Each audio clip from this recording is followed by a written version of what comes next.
Hello, we're back. Another episode of KSR Zoom Action, our basketball film breakdown show.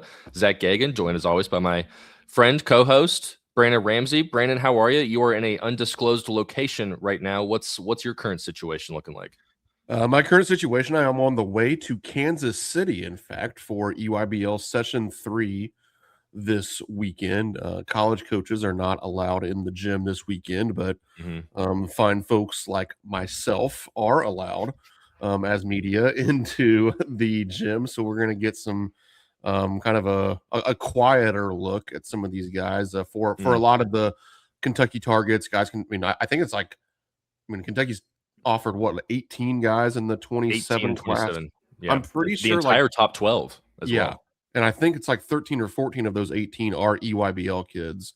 So I'm going to have a chance to see a bunch of those guys this weekend. I'll probably have some evaluations to put up on KentuckySportsRadio.com throughout the weekend as well. So stay tuned for some of that. Obviously, Jack Pilgrim, Jacob Polacek, those guys got a chance to talk to a lot of those players down in Memphis last week. Are you going to be going up asking for some interviews? I'm not going to be doing as much of that. I leave that to Jack and Jacob. I am more of the nerd that sits there and writes my notes with pen and paper. I'll talk to a few of my Indiana buddies, but otherwise, I left my courting of high school kids. I left that in the past of when I was a college basketball coach. And one of the things I enjoy about my current job is not having to talk to these people anymore because it's not always the most fun, at least in my opinion. But yes, I am in a random Missouri location on the way to Kansas City. Got about 3 more hours on the road to do this morning. I think games start like 4 o'clock this afternoon. So gotcha. I got plenty of time to get over there. I'm going to start the day. I know everybody's really curious about this. I'm going to start the day at Joe's Barbecue, one of the very famous Kansas City barbecue locations. Okay. It's like an old gas station. It's really cool. I've been there once before, but it's like it's kind of renowned as like a top 10 barbecue place in the country, actually. So I'm going to start the day there and then watch basketball. So it's in like an old Buc-ee's, is what you're saying? If like, or an old Speedway that's been run down. 1/100th of its size. Yeah. But enough about me, Zach. How was your vacation? You haven't heard it. You haven't heard from us in a couple of weeks here at Zoom Action. Yeah, partially because my co-host was on vacation. So how are things on vacay? They were great, actually. Yeah, thanks for asking. Like we were trying to maybe sneak in another Zoom Action right before I left, but it was too time constrained to do all that. So yeah, I enjoyed the first week in the first bit of it in Lexington. Then my sister graduated from the University of UPenn. So she is an Ivy League master's grad. Yes. She has her master's in environmental science as of Sunday. So big shout out to her, Josie. I'm disappointed you must be. Honestly, yeah. Like my face is on the internet, and I'm still the biggest loser that we have in the family. Like it is actually impressive. So yeah. So we were in Philly for the weekend. Me and my fiance. It was a lot of fun. Saw a bunch of family and everything. I got to celebrate, go out, hang out. Philly's a fun town. Have you been to Philly before? I'm sure you have a couple times. I've been to Philly, but I mean, I think I was in high school. We went I just did the normal like touristy, went to Ben Franklin's house or whatever. And went to a Phillies game. But other than that, no, I really haven't. It's not a place I've spent much time. My sister's lived there for about 5 years, so I've been able to go up at least once a year, and yeah, it's fun. Cheesesteaks are good, and the bars are fun as well. So, but enough about us. So, as you might be able to tell, we are not live as well. We're pre-recording this so Brandon can get on the road and we can pump out an episode this week because we wanted to at least get one out for you all. Steven is on vacation himself right now. I think we teased it when we were talking on the radio the other day, Brandon, about Steven's travels to San Francisco, and it has not exactly gone.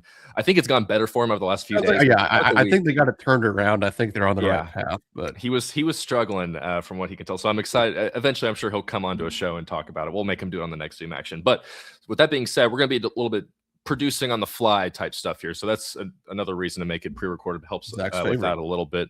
Yeah, exactly. So hopefully my video that I have prepared for you all is actually in order this time, but I believe it is. So who we're going to talk about today, Brandon, actually, before we get that, like, subscribe, comment, do all the things that make sure, if you want to feel good about Stephen Peak being able to go on vacation, you got to like, comment, and subscribe so he can have enough money to go do that and go afford his trips to San Francisco and have all that fun. So like, comment, subscribe, do all that good stuff for us on the KSR YouTube channel. But today, Brandon, we are going to be talking about one Jerone Morton, Winchester's own. Here, let me go ahead and watch this. Watch this. Boom. Actually, and also Jack Pilgrim. All these lower thirds that you're going to see this morning or today are all made from Jack Pilgrim this morning. So I guess Stephen gave him the crash course on how to do that earlier. How talented Jack Pilgrim must be. I mean, right? Like what a multi-talented journalist here. Like put this guy, I don't even, what was it called? Like a one-man crew or something like that, where you just put one guy in the field randomly and let him go. That's Jack Pilgrim, but with StreamYard. So good for him. Shout out to Jack. And shout out to Jeron Morton, who is the latest Kentucky Wildcat that we're going to be doing some film breakdowns on. He is a Winchester native, 6'4". What is he officially listed at here? I think around 6'4", 6'5", 6'4", 200 pounds. So got a little bit of size to him at that guard position. Spent his. Let's do a whole background first, Brandon, before we kind of dive into the nitty gritty. This is a kid that I've actually gotten to watch since he was a junior, technically, in high school when he went to George Rogers Clark, because GRC went to back-to-back state championships, I believe, in 22 and 23. They won it all in 22 and then lost in 23. And they played the same team both times, Warren Central out there in Bowling Green. Beat them the first time, lost the second time. Those games were really, really fun. Jeron Morton was the best player for GRC. I believe it was I forget if it was the first or second state championship run. I think it was the second one. They ran into Reed Shepherd's North Laurel team. And then the very next game, they ran into Travis Perry's Lyon County team. Back-to-back games, they beat them both. I was going to say, apparently beat them both. Yeah. Beat them both. And I remember I was combing through some of the box scores and stuff when I was looking at all that stuff. And I think Reed and Travis both had like 16, 18 points, something like that, which is a decent number, but well below like kind of their season average. And I know that Jeron Morton was the guy that was defending them. And Josh Cook, the head coach for GRC, had a great quote that I looked back on saying, it could be LeBron James out there and Jeron Morton would want the task of guarding the best player on the floor. So I liked that quote because it just gave you a little bit of an idea of who Jeron Morton is as a person, because he's kind of got that dog mentality. I think that's what has been talked about when people are talking about him or you ask people about him, is he has that mentality with him, and that's huge. So from GRC, he went to Morehead State. He spent his first 2 seasons there, did not really play at all his first season. He was about 13 minutes a game, then really jumped into a starting role as a sophomore, up to 10 points a game, 3 rebounds, 3 assists, good shooting numbers, then transferred out to Washington State, so made a complete halfway across, basically all the way across the country, up there to Washington State for just kind of they were bad. It was a bad basketball team, to be, perfectly honest. Like Jeron Morton was probably their second, third, or fourth best player, depending on the night. Sometimes even the best player, actually. Like his best games came against Gonzaga and like St. Mary. So he was actually the best player against the best teams that they played. But yeah, so let's actually go ahead and I've got this stuff here. I've got some good stuff to look at. So let's check out some stats real quick. This is his last season at Washington State with the Cougars. It says 180 pounds there. I think there's just varying listings of his size over from Morehead State to Washington State. So I think he's probably closer to like the 190, 200 range right now. But as you can see, there's 7.8 points, 2.5 assists, 2 rebounds, really good shooting splits. I think that's the thing that really is going to stand out about him, because he's coming in to be the backup guard, essentially. He's going to be probably the backup point guard, honestly. I don't know what we'll talk about it later, Brandon, but just from watching the film, it seems like he can definitely play the point guard spot. He kind of traded off with Ace Glass, who was Washington State's other point guard or other guard. They kind of like just took turns basically bringing the ball up the floor and kind of running the show. But that's what Jeron Morton will be doing here. He is going to, at Kentucky, he is going to serve as the backup. He's fully confident in that role. Him and his dad have both told KSR's Jacob Polachek that is the plan. The plan is to come in and be the backup. They know that, and they're just going to kind of work hard and see if they can kind of progress his career throughout. If the 5-and-5 rule passes, this is a kid that could be in Lexington for the next 2 years. If all that goes well. So that would be nice to have as well. I will say, Brandon, when I started to dive in the film on him, he's also a lefty as well. So, Mark Pope loves him some lefties. But when I was watching the film, I was a little bit surprised at just how kind of like fluid he knows how to play the game. Like I think he's at 92 career college basketball games. It just looks like he knows what he's doing out there. Like the easy comparison from last season's team, just in terms of role, not necessarily style of play and all that. I know they're lefties and both like 6'4", 6'5", is Jasper Johnson. Like that's kind of going to be the guy you're going to compare him to, just because of the actual roles from year to year. You can tell that Morton is not as skilled as Jasper Johnson, maybe just not as purely talented, but he definitely he knows what he's doing out there a little bit more. He's just played a lot more basketball. So you can feel a little bit more confident with him coming in and kind of being the guy that certainly more under control. Yes, 100%. We're going to show some. Yeah. You know what you're going to get with Jerone Morton. Yes. Jasper Johnson was kind of a hope and a prayer when he was going to go in there of like, hey, yeah, you might get something great, or it might, he might be unplayable. I think with, the reason you bring in Jerone Morton with the, 92, 93 college basketball games he's played with 3 seasons under his belt. Yeah, the reason you bring him in is for that veteran backup status of a guy that you can, hand the keys to the car to for, it literally might be, one rotation a half, or, maybe 2 rotations in the first half, 1 rotation in the second half, and he plays his, 10 to 12 minutes. But when you're in there, you can kind of count on him to, he's not going to change the game. He's not going to come in and probably, rattle off 15 points like Jasper Johnson might have been able to do at any given time. But he's also not going to take as many bad shots. He's not going to turn the ball over. Just think you can count on him at a little bit higher level than you probably could. Certainly as Jasper Johnson as a freshman, he has his own time to grow as well. I don't know what Jerone Morton was like when he was a freshman at Morehead State, but he's similar. Right, exactly. Yeah, it's just part of the maturation process. But yeah, kind of like you, and we'll obviously get into it here. I think that it's another guy that as you watch the film, you can at least start to talk yourself into the role that he's going to play. I don't think either one of us are going to sit here, over the course of the next 30, 45 minutes and try to convince you that Jerone Morton is the reason why Kentucky can win an SEC championship, or why Kentucky's going to be a top 25 team, or anything like that. No, he's a serviceable backup. That's what he is. But you also have to have serviceable backups to be a good basketball team, as we saw last season. Exactly, yeah, and he at least I do think checks that box. And there's actually a few things about his game that I do really like, which we'll get into here. Yeah, the ceiling for Jasper Johnson, the ceiling was high, the floor was low. I think Jeron Morton, you're much closer to the middle there, and I think that's probably what you want in a backup guard. Yes, I think a lot of it's just experience. Like I said, he's played 92 college basketball games at Washington State. He played in his one season there. He was averaging 25 minutes a game. So, and that was WCC. But like we said, some of his best games were against the better teams. As I watched, so if anyone does want to go watch full games on Jeron Morton, both of his Washington State versus Gonzaga games are on YouTube. If you just search hard enough, the full games are. And one thing Gonzaga beat the hell out of him kind of in both games. But man, I forgot how just amazing Graham Ike is. Just like he was scoring like 30 points. There was one point, one of the stats sort of, he's averaging 29 points his last 5 games. I was like, all this guy does is just shoot layups around the rim, but boy, he is impactful and good. So, but anywho, let's go ahead and start diving into the film here, Brandon. Let's see if I can bring this up without messing things up. Boom. So we've got this split up into 3 segments here, and I'm going to go ahead and use one of Jack's fancy little lower thirds that he provided me. The first we're going to go through 3 segments. One is going to be kind of the contested 3-point shot making. So I think it was he was a 38.8% 3-point shooter last year on pretty decent volume, 37.7% on higher volume at Morehead State the year before. So there is a sample size that's high enough to be like, okay, this guy is just a slightly above average 3-point shooter. The next segment we'll dive into will be his passing. He's got some underrated passing chops. That was probably the thing that stood out to me the most. And then we'll end on some his ability to get to the rim a little bit. He's not afraid. He has the ability to get paint touches. Maybe not as strong as you'd like, but he can still find ways to score by getting to the rim. So what we're going to do here is, I think I have 3-point shooting clips here. And Brandon, I'm just going to kind of talk over them as they play. And then we'll go back and I'll let you pick out whatever you like and dislike from them. Okay, let's do it. Sound good? Sound good. All right, so we are this is the first game against Gonzaga here, and the score is actually relatively close. This game was tight until until the second half started. I think Gonzaga started to pull away, but this was just a simple.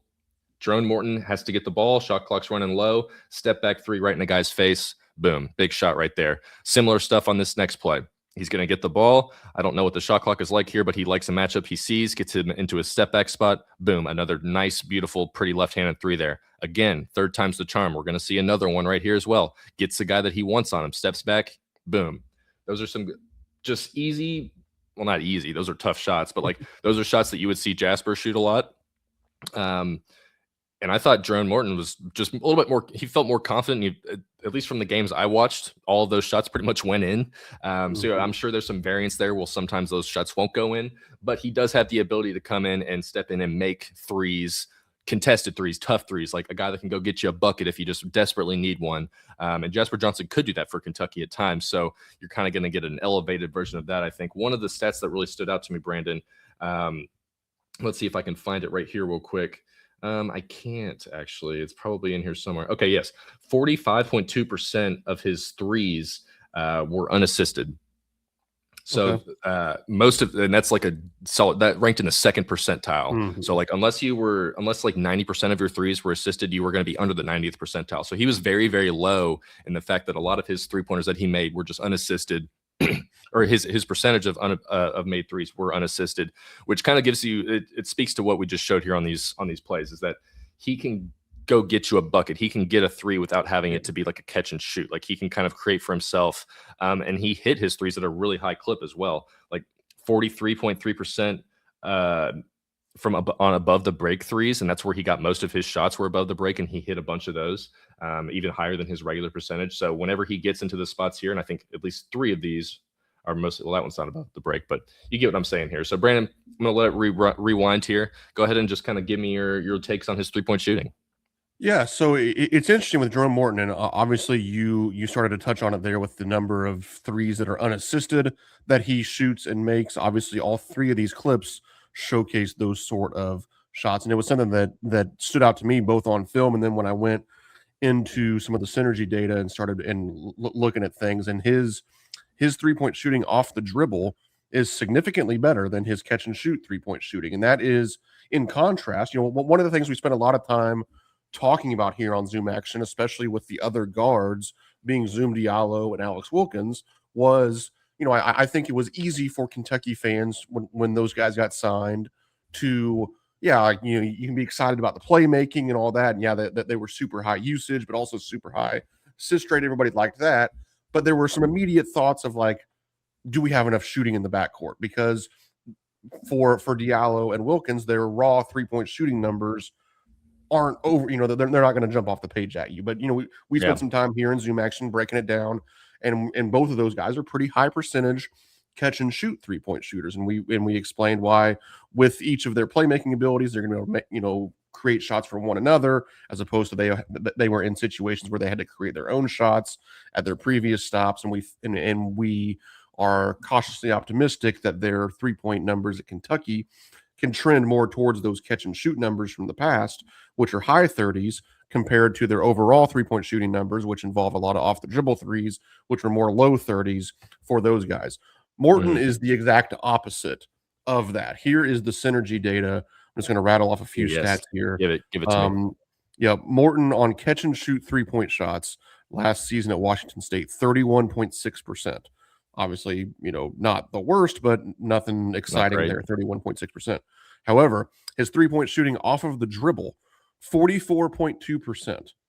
So this is a guy that is going to make 3-point. What is the frequency on those? Do you have that on? Yeah, so he was 19 of 43 off of the dribble compared to 12 of 38 catch and shoot, and so 19, 12, so that's 31 of his made threes. I think that's what he made on the season was 31. Let's see.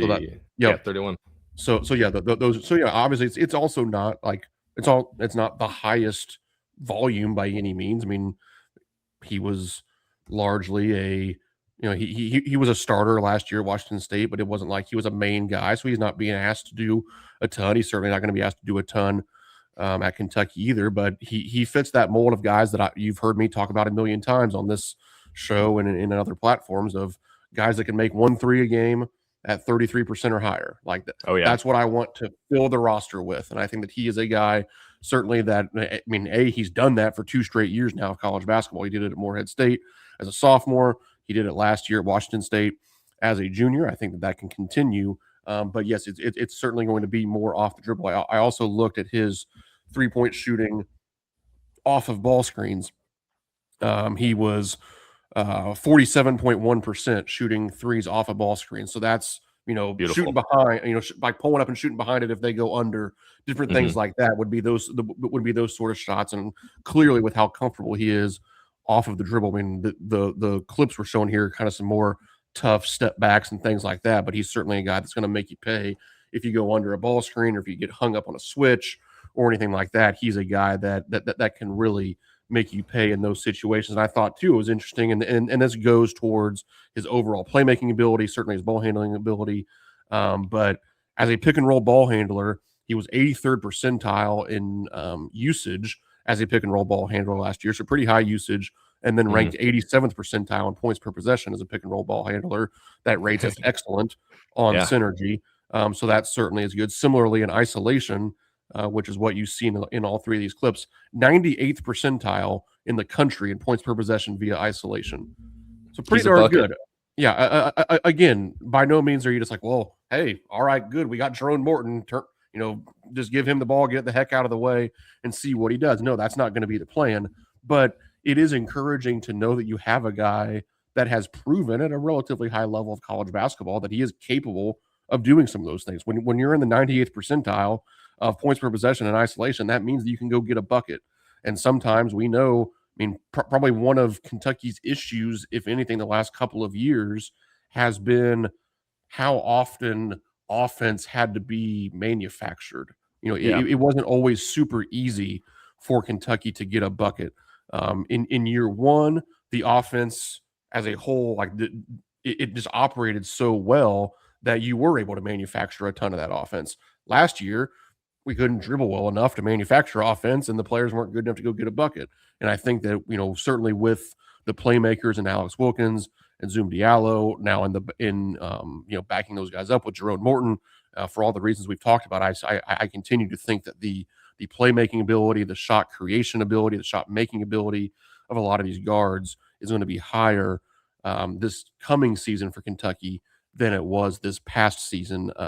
And that alone is at least a reason to be modestly excited about how this roster is coming together. Yeah. And, he's going to be, like we've talked about, he's going to be playing 10, 15 minutes a game. This is not a shot that he's going to have to try and create for himself several times a game. And, ideally he comes in when he's playing against backups more often than not. So this should be these kind of shots should be able to translate, I feel like, semi smoothly, just because of how like you said, 90th percentile in the point and isolation, those are that's impressive numbers for a guy who was just playing basketball in Washington State. So, and you have to be up on him tight too. These shots right here just prove that you kind of have to be up on him. And he's quick, and he's not like a super athlete or anything, but he's quick enough that, just being too close on him, if he throws a pump fake on a catch, he can easily should be able to get around guys and things like that. Opens up his playmaking a little bit. But again, this is someone who's going to come in and relieve Diallo and Wilkins and be playing against, not more often than not playing against the other team's starting guards. So that should give him an advantage because he's good enough to be he was a starter at WCC. So that should be able to translate pretty smoothly as well. So, but yes, and I think I have another stat on here, and this is kind of unrelated to just these shots in here, but his mid-range jumper, he's also another guy that's good at the mid-range. He was 44.8% on his mid-range shots last season. That was 79th percentile per CBB analytics. He didn't shoot too many of them, but whenever he did, he was, efficient enough that he could make that, just get in there, stop and pop type thing, get himself some easy looks. So yes, the shot making, I think, was, especially the tough shot making, is one of the things that'll stand out when you're watching him. And that's just what you want out of a backup guard. Just come in and be able to get a few buckets, be able to run the show a little bit, and help Kentucky not bleed points, or not have it shift the other way whenever the backups start to come in. So I do like him on that front. Anything else you want to add on this before we kind of switch over into some of his passing stuff? Nope. Let's talk about the playmaking. All right, well, let's go ahead and let this last clip here play, and we'll just kind of transition straight into it. So I know we've got two different clips on the playmaking. Let's see here. So this was the one you picked up, Brandon. Just a nice, ability to just get into the paint here. Paint touches they come relatively easy for him here. Like the ability to break down the defense there and just lay that one off. I really liked this pass here, like against Gonzaga, especially. Like they try and hard hedge out top there, and he kind of gets himself into a situation here where he's jumping, which isn't necessarily ideal, but he's good enough and smart enough and has enough IQ that he's make a bounce pass here right to his guy, who's able to dump it in for an easy two. So I liked both those plays. It's not just simple playmaking. Like he's crafty, I think is probably the best thing that you can take from these two clips. Is he is crafty. He can get himself into situations where he doesn't have to score every time. He can make some nifty passes and get his guys open for easy buckets. Again, stuff you just want out of a guy who's going to be playing 10, 15 minutes a game. So Brandon, what'd you like about his ability to pass the rock? Yeah, he was well over 2-to-1 assist to turnover ratio last season at Washington State, which is always where, that's kind of the baseline of what you're looking for especially a backup guard. I mean, guys like Diallo and Wilkins, I mean, they're going to be much higher assists, but they're also going to be much higher turnover because you're just asking them to do a ton. As we've alluded to, when Morton comes in the game, even if he is the primary ball handler at times, you're just not going to be asking as much out of him as you are those two starting guards at Kentucky. But he certainly showcases the ability here in both of these clips to process and to read a defense, to make some difficult passes, to make passes from a live dribble, which is kind of a even a higher level of passing and processing that you have to evaluate for guys making the move from the mid-major level to Kentucky. That's something you certainly want to see out of ball handling guards. And I think that, again, when you talk about improving on weaknesses from a year ago, where it was so difficult, never more so than the very last game that we all were subjected to of simply not being able to handle the ball against Iowa State. And there was just so many times last season where you just felt like, hey, if Denzel Aberdeen doesn't have the ball in his hands, I'm not super comfortable. And now all three of Kentucky's guards they brought in, and not even mentioning Mason Williams, who I think could factor into this equation a little bit. Man, maybe we'll talk more about that at the end of kind of the guard room and how all that's going to break down. But I think Kentucky has four guards now that you can really rely on to handle the ball and get you into offense and not turn it over and provide a level of playmaking that is higher than a lot of what you've seen in the first couple of seasons under Mark Pope at Kentucky. So that's what I like about these clips, is just showcasing another guy, another bigger guard coming in who can make some plays off the dribble. He has a little bit of wiggle to him off the bounce, and he seems to see the floor well, and he can make some tough passes from that live dribble and create some easier scoring opportunities that don't necessarily have to be manufactured by an elite X's and O's draw up or some innate zoom action read and all these kind of things. Like sometimes, hey, Jerone, you got a mismatch, go get a bucket, or go get a bucket for a teammate. Same thing with Zoom. Same thing with Wilkins. I think now Kentucky is going to find easier offense this coming season than we've probably seen the last couple of years from the Cats. Yeah. Low usage rate, didn't, at least the analytics say that he kind of had a low usage rate there, but he still had a relatively high assist percentage, a solid turnover percentage. But I think exactly, I don't really know what I need to add to that, but I like his ability to just get into the lane and collapse the defense. I think is going to be nice to have. You can see a lot of these passes that he did here. You can see them as dump offs to Malachi right there on the dunker spot, just being easy looks for Malachi or whoever. Malachi, please. Please. So we'll 5 see. 5 days away, one. Right? 5 yeah, it is. It is a countdown clock for that one for sure. But yeah, again, it's all about just being able to not have things kind of fall apart if you have to. I envision there will be times where Morton is playing with one of Wilkins or Diallo, and you can kind of have him kind of be the secondary guy. He can float into his combo guard role, or you can have both those guys off and you can have him play as a point guard, and he can do stuff like this, like we just showed the playmaking, where you still feel comfortable and confident in him being able to get into the paint and collapse the defense, make things a little bit easier for his teammates. I think in that first clip he drew like the one you showed, he drew 3 guys in the lane there. Yeah. And it was just an easy dump off pass.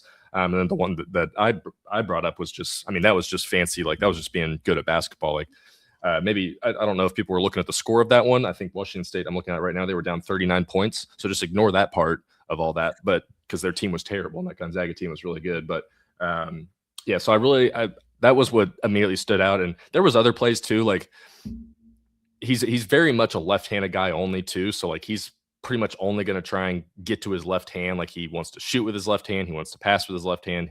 Or at least from the games I saw, that's pretty much all he wants to do, which isn't a bad thing because again, only 10, 15 minutes. Like this isn't a guy that's playing 30 and you can just kind of sit on his left side the whole game and game plan around that and break things down from there. But yes, the playmaking definitely stood out to me.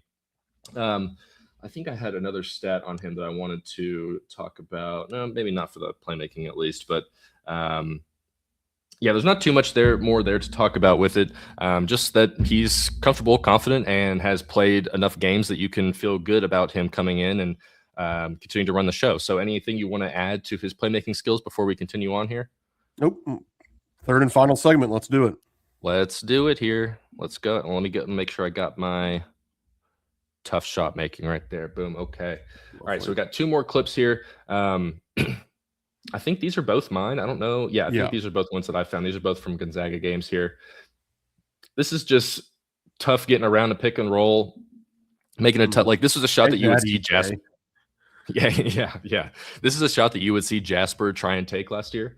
And to his credit, he made it a couple of times, but like, there's nothing easy about this shot here. Again, they do a little bit of the drop there, and then Morton's just comfortable. I mean, look at he's basically got all 5 guys kind of on him right there. Maybe he can dish this out and find it, maybe find a shooter out there, but he's got a good enough, like I like his little deceleration right here as well at the very end as this last clip goes through. Like he kind of slows down at the last second, just gives him enough space to like let EK get a little bit lower on the ground. And he's able to kind of shoot that up. I mean, that's a tough shot to have go over your guy like that. And then we'll transition to the second one here. I liked this one because didn't see what he liked at first, pulled it back out, got his guy kind of leaning a little bit. I mean, he's got old buddy here for Gonzaga. I mean, about to fall on the floor. Again, I love that too. Like the little push, the little elbow. Like he's not a huge, like strong guy, but he's going to be able to put his shoulder into a dude and just like kind of push him around just enough to create enough space. Again, wants to get to that left hand. So that's a tough shot as well. He's a tough shot maker. Like a lot of his, yeah, exactly. Like you're going to see a lot of this from Jeron Morton next season, I hope, like doing this to guys, a guy that's 2 inches shorter than him. But yeah, 61.5% on his layups last season. That's 80th percentile, Brandon. We are getting guys that can make their layups and can make tough shots. You stole my thunder. I was going to bring it up. Guy, you had the layup numbers right there ready to go. So, and I mean, these are just things that kind of took for granted last season, just the ability to be able to convert inside. And I picked these 2 in particular. I chose those just because of how contested they were. And I liked this one too because it's a little bit of read the defense, like get yourself around the pick and roll. You got a guy cutting through that kind of opens up the lane a little bit, and then you're able to just do that little deceleration move. So it's a little bit of running the offense there as well. This is just pure fast break. Like I know I have a mismatch here, so I'm just going to take it against this poor little dude here and go up over him and score. So I don't remember. I need to look at his frequency of his layups. I can maybe find that while I let you riff for a second. But 61.5% on layups is really, I think, the big thing that we'll take away from that. And that was last season at Washington State. So, Brandon, what do you think he's going to be able to bring in his ability to get inside the lane, get into the paint? Yeah, I think that part of the transition to high major basketball, certainly the highest level that he's played at, and at Kentucky, you're playing at the highest level that there is, even within college, within high major basketball. You're playing an elite non-conference schedule. You're playing in what's been the toughest conference in the country the last couple of years. And it's not going to be as easy for him, admittedly, to get some of these paint touches. Like he's not Zoom Diallo or Alex Wilkins in terms of explosiveness or shiftiness. Like he doesn't have that level of wiggle and playmaking off of the dribble, but he is 6'4", 200 pounds, has a little bit of strength about him.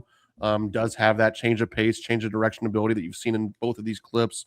Again, I do think he processed the defense pretty well and will kind of take what's given to him. So I do think that he'll be a guy that maybe you don't see him get into the paint a ton at Kentucky. I think his role will be more of that, like probably driving it to pass or making some of those tougher shots from the perimeter that we showed, as opposed to getting all the way to the rim. But I do like the fact that, and again, I think this probably comes back to his size, that he's able to shoot 61.5% I have his frequency was 28% of his shots last season were layups, so that was right middle of the pack. Yeah, okay. 50%, that's not a super high percentage, and that's not shocking because I think he's going to do more damage as a shooter than he will as a driver, and that probably will even become more true at Kentucky again, because I think that his ability to get paint touches will just be a little bit tougher than it has been at Morehead State and at Washington State.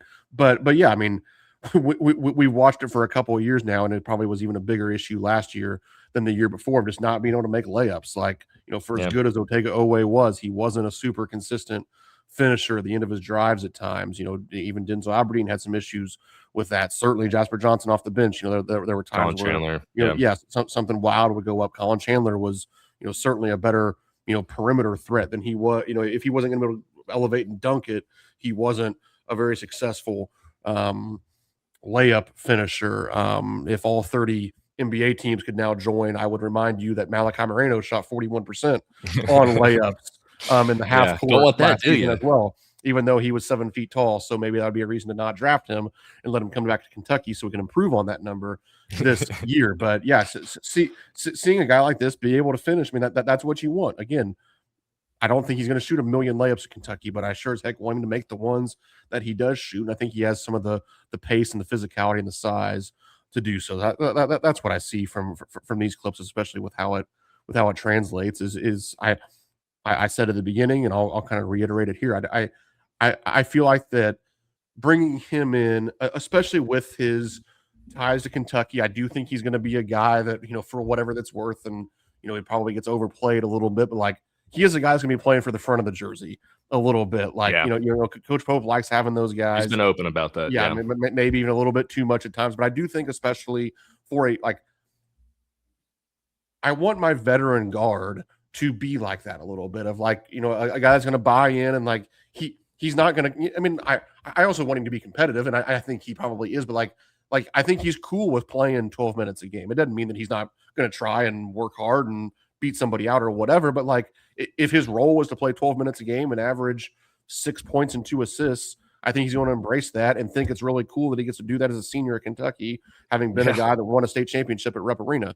Like, I think that's going to be a really cool way for him to finish his career. I think that can be valuable in these sort of backup roles, to have guys like that are excited to do it at Kentucky.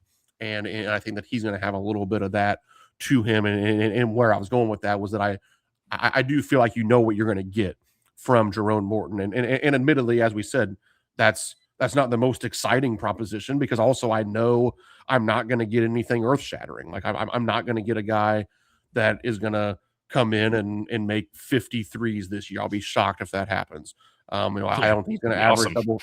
Yeah, right. It'd be awesome, but I don't see it happening. Like, I don't think he's going to average double figures. I don't think he's going to, be this dynamic, change of pace, like microwave scorer off of the, he's not going to be like Jason Terry coming off the bench. That's not going to be the role that he plays. But I also think he's not going to screw it up.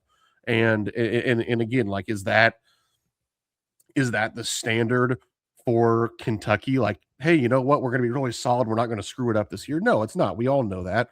But you need some guys like that. And again, I think it's that it's that incremental improvement from last season that we probably talked about in every single Zoom Action episode to this point. Like, is this guy better than kind of his counterpart on last season's team?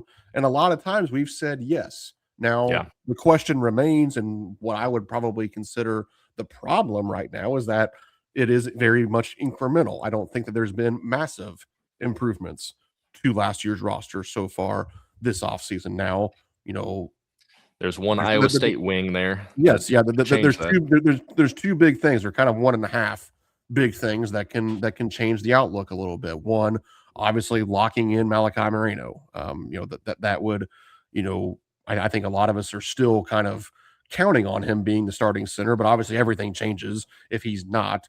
So you got to have that. But then, certainly if, and the rumors have been all over the place. There's been some that have been negative. There's been some that have been positive in terms of Milan Momcilovic, but I do think that he is sort of that lone game changer at this point, where if you want to even talk yourself into, as a Kentucky fan, competing for the things that we want to compete for, that we expect to compete for, that we demand that we compete for, you have to have Milan Momcilovic on this roster next season. Like there's really no parsing of the words, in my opinion.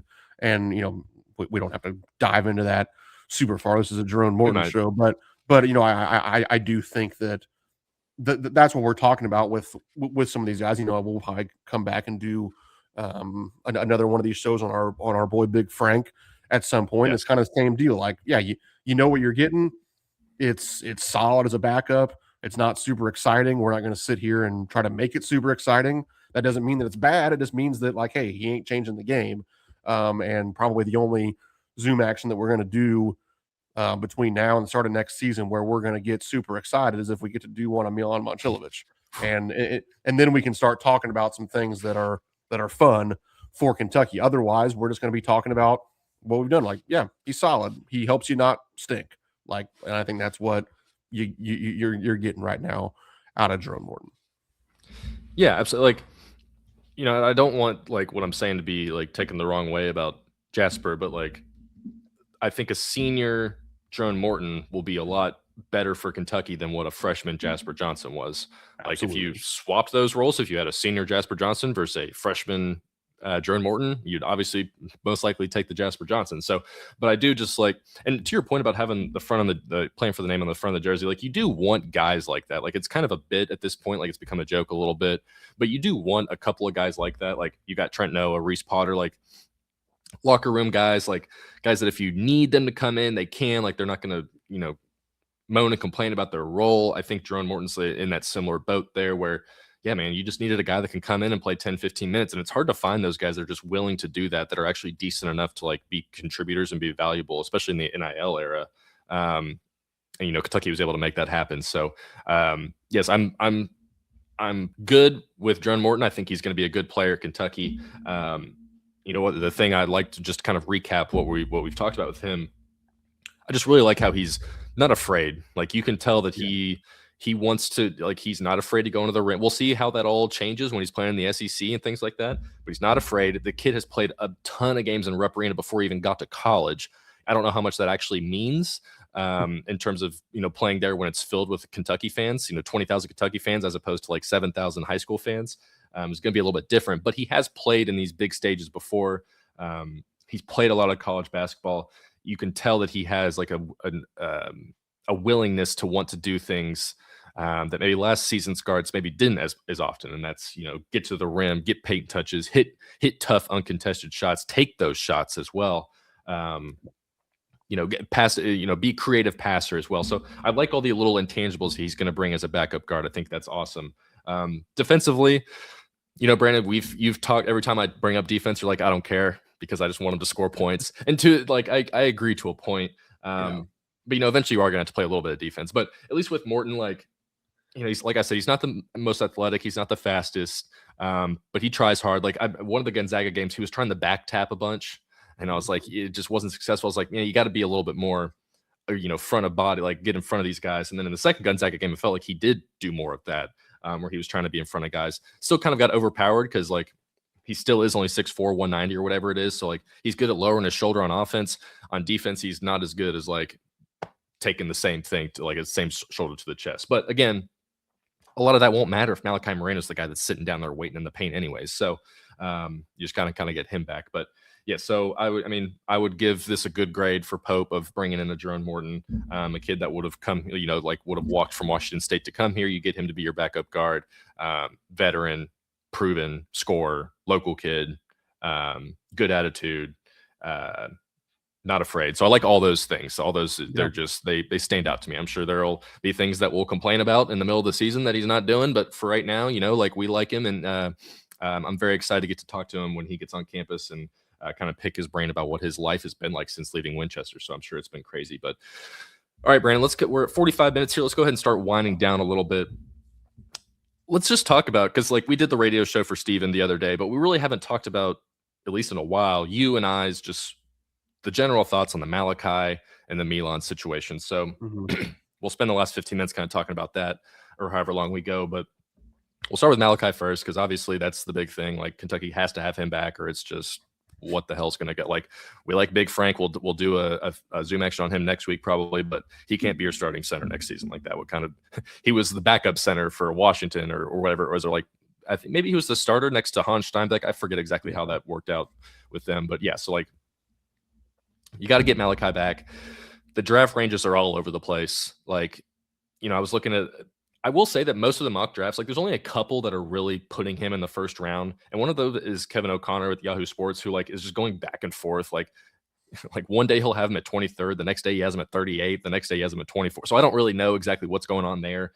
And then maybe a couple of other like big platform mock drafts at least will put him in like, the 29 or the 28 spot. But for the most part, I see him in like the mid 30s range. Yeah. And I think that's notable because there is a big money gap, a big contract gap between the 28th pick and the 35th pick in terms of guaranteed money, overall money. Like even if he is the 28th pick, like Malachi's still probably going to get more money at Kentucky for the one season, if that's what if he wants to do one more and then go to the NBA, or you can maybe do a 2-year deal type thing with him and see how that works. But regardless, we're doing this on May 22nd at 9. It's 9:50 a.m. right now. So he has until May 27th, which is a Wednesday at 11:59 p.m. So basically 5 full days at this point before he can make his decision. But before I let you talk, Brandon, Malachi didn't go through the 5-on-5s at the combine, which people made a big deal about. And then he even said, like, we're in a good spot. Like, good spot was the words he used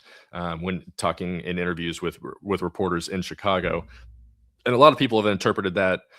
Some, like, doomers were immediately like, oh, well, that means he's gone. But all the media folks have kind of been like, well, no, this is probably just a classic negotiation agent leverage play here, where they're like, look, man, we signed this deal and it was a good deal at the time, but now we're doing this draft process and NBA teams like us a lot, enough that they can take us in the second round. So we might need to go back to the negotiating table here and up this money a little bit. So how are we going to do that? And this is how you kind of do that, is threatening to leave a little bit more. So I still think it's probably obviously still a real decision for Malachi, but I think if Kentucky can come back and just give him a little bit more money and, at least make it to where it's just too much to even consider going to the NBA, unless he has like a lock for a first round. But those are just like, those are hard to come by. Like those are just verbal locks too. So they're tough to actually like kind of, go all in on. But I mean, we can talk about the importance of Malachi. I mean, is there anything you want to talk about with that? Like, or just beyond the importance of it, or what angle do you want to go with your answer there? Yeah, I think that probably my take on it is that there is 100%, and this doesn't mean that I think that it's all just complete BS and like, oh, well, he's coming back the whole time. But like, I do think that we are kind of a part of definitely some agent-led jockeying here 100%. that is Which is smart. that is leading to a lot of maybe the unrest across the fan base. I've said it from the beginning that I think that when he first entered into this process, it was 100% strictly a fact-finding mission. And I do think that now there is actually a decision on the table, whereas before there wasn't even expected to be. Like, the decision was already made when he first went into this process. Now I don't think that is the case, but I do think that probably a lot of our worrying is kind of just the result of agents doing their job, and and some of this jockeying that takes place of some of the mind games and not playing 5-on-5, and so a lot of these things are meant to send signals to NBA teams, but they're also meant to send signals in the NIL era to Kentucky of like, hey, maybe maybe we need a little bit more money to really feel good about coming back, or where things are, because we feel like we have the opportunity to go make this amount of money in the NBA. Like, even if I'm the whatever pick, like you don't get that guaranteed contract in the second round, but or you don't get a guaranteed contract, but you can still Yeah. negotiate a guaranteed contract. And maybe Right. somebody would give him one at the 35th pick and give him, 3 years, $6 million or whatever. And it's like, all right, well, that $2 million a year is probably less than what he would make next year just in the 1 year, but $6 million over 3 is more than $2 A little million more over security. 1. Mm-hmm. Yeah. So, there's different things like that to think about. And, and you and I said it a little bit on our show on Tuesday, but I'd probably break it down in terms of the kind of the realms that you mentioned there of Kevin O'Connor certainly being the outlier, which I don't know if that, everybody kind of wants to then like poke fun at him and be like, oh, well, he's the only one. Like, well, personally, I like He's Kevin talking to O'Connor quite a teams. bit. Yeah. This isn't just like, some 17-year-old in his basement putting out a mock draft. Like, this is Kevin freaking O'Connor. Like, he's doing this because somebody's told him it might happen. Doesn't mean it's going to happen. So, like, I don't know if I love or hate the fact that he's the outlier, because he is one of the people I probably trust, as much as anybody. But, if he's going to be the 23rd pick, he just needs to go to the draft. I'm sorry. Like, I hate it, but he needs to go to the draft. If he's going to be that 28th, 29th pick, I think that's where you have like a really legitimately tough decision to make. I think there are legitimate good reasons to go to the NBA. There are legitimate good reasons to come back to Kentucky at that point.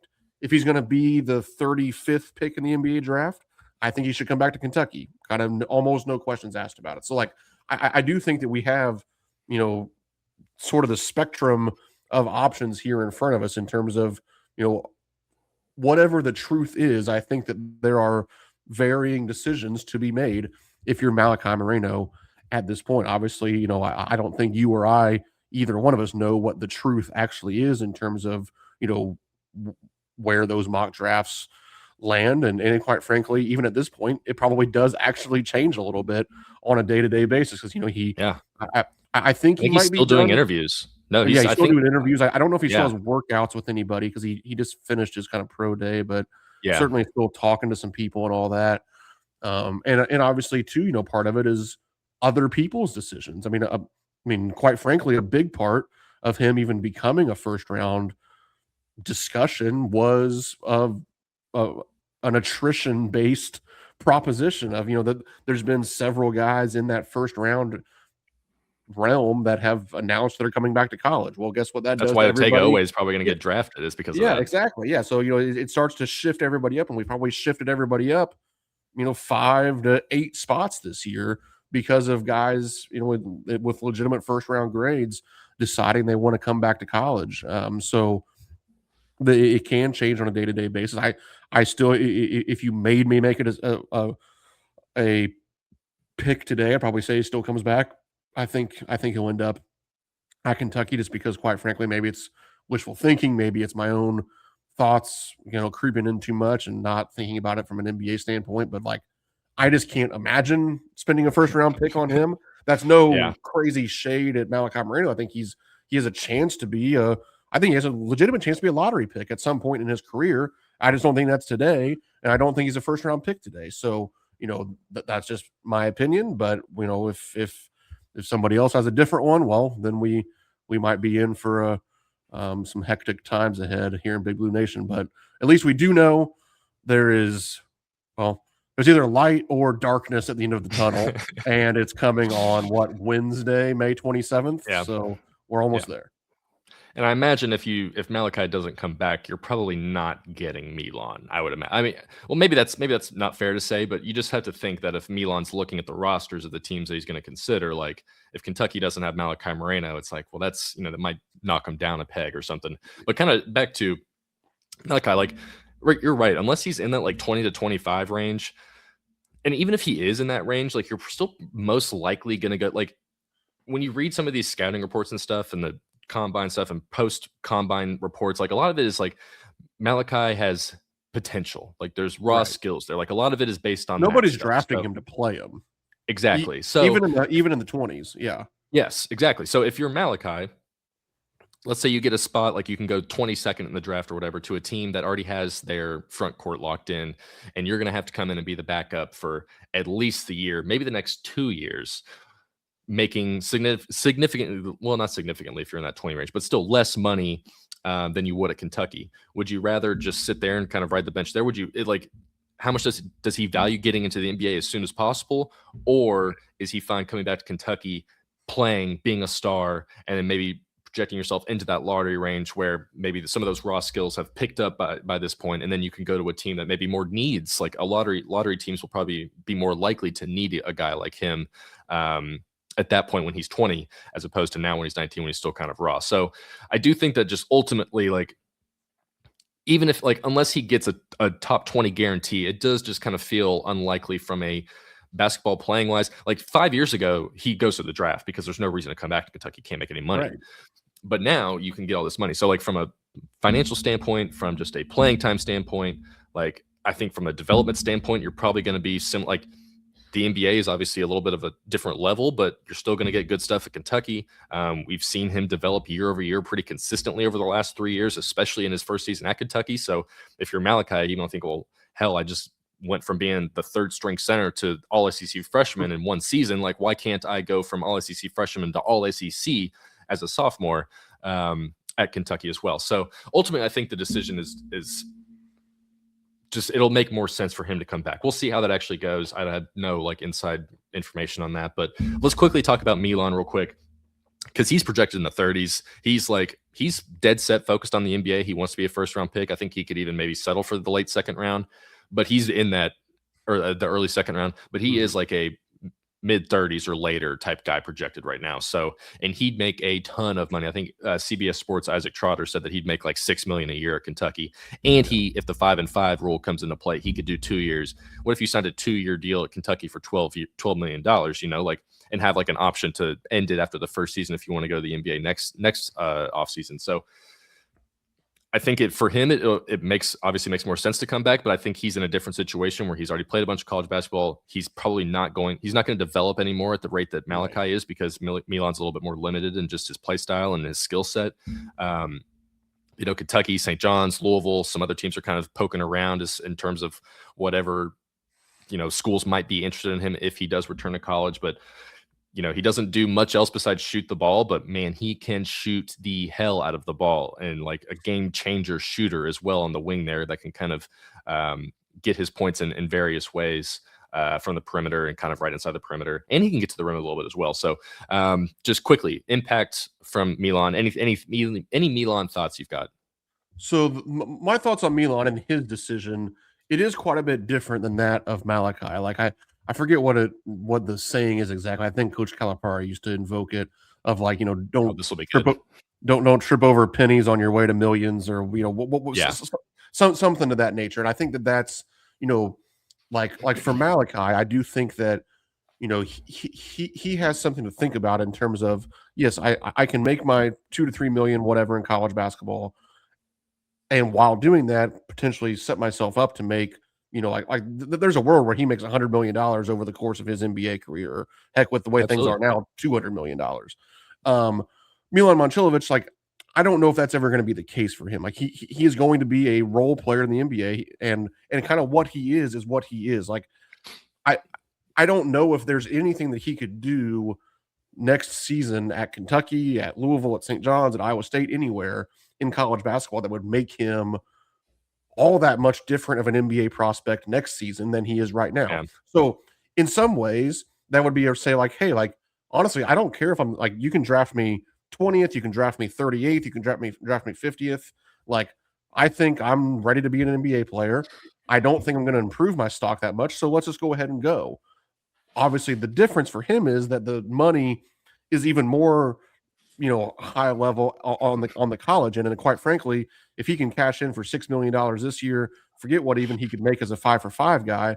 Like, that starts to be like, especially at this point in his life, like, that's truly life-changing money. Like, that's money where you can start to set yourself up. And like, that could be more than he ever makes as a pro in 1 year at Kentucky. Whereas, for Malachi, I think that there's a very good chance that his professional earnings, exponentially exceed anything that he could get over even the next 2 or 3 or 4 years of college basketball. Whereas Milan, I think there is some, like, almost thoughts of, I want to be in college as long as I can because I'm much more valuable to college basketball than I am pro basketball. So those are some of the intricacies of that decision.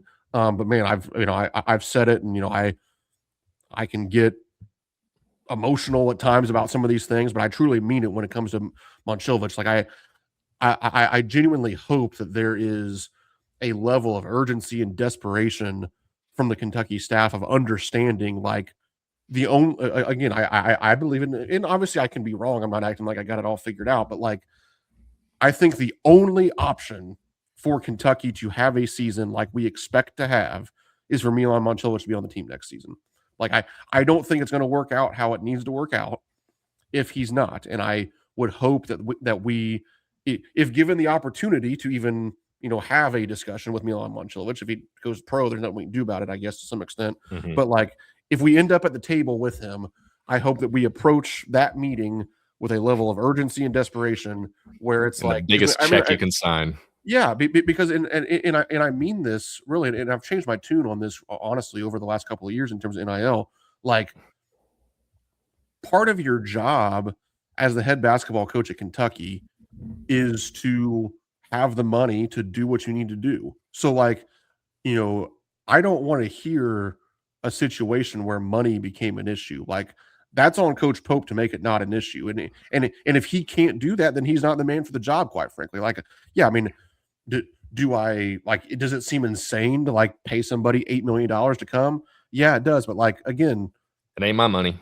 yeah, there's some desperation here. So like, all right, well, if you don't pay him, if that's what it takes, and you don't pay him that, I hate to say it, man, but like, you're probably going to get fired, quite frankly. So do you want to go raise the money and do something crazy, or do you want to get fired? Like, I really do think that's like, not to make it super binary of like, get Milan Momcilovic or you don't have a year 4, but like, It could potentially boil down to that. Yeah. super far from that being the case. That like, I don't know if this team can be good enough without him to do the things that are necessary that would excite the fan base enough for it not to be somewhat untenable at the end of the year.